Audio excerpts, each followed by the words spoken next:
The old man leaned slightly closer to Annie, his face calm but thoughtful. "You're safe, Annie," he said gently. "I will speak to the king about this. You are not alone tonight. Nothing will happen to you while I am here." Annie nodded, trying to steady her racing heart. After a moment, the old man straightened, giving her one last reassuring look. "Stay here.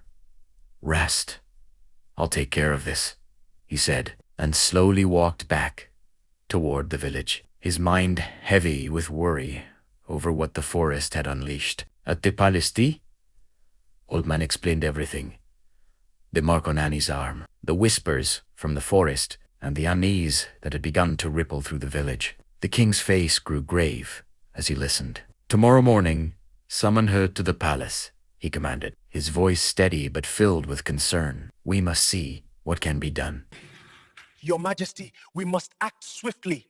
The signs are clear, and time is against us. That night, Annie lay on her bed, but sleep would not come. Outside, the wind screamed, dogs barked without cease, and eerie whispers drifted through the village. Every gust of wind carried an unnatural chill. Annie hugged herself, heart racing as the mark on her arm pulsed faintly under the dim candlelight.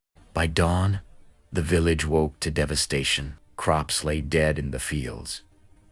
Livestock were lifeless in their pens, and the river had dried to a mere trickle. Panic spread like wildfire. Everyone knew that the forest's wrath had begun, and Annie's presence was at the center of it. The old man gently guided Annie toward the palace. Whispers seemed to ride the morning breeze, rustling the leaves and sending shivers down her spine. Every step felt heavier, the forest's invisible eyes watching her, calling her name silently.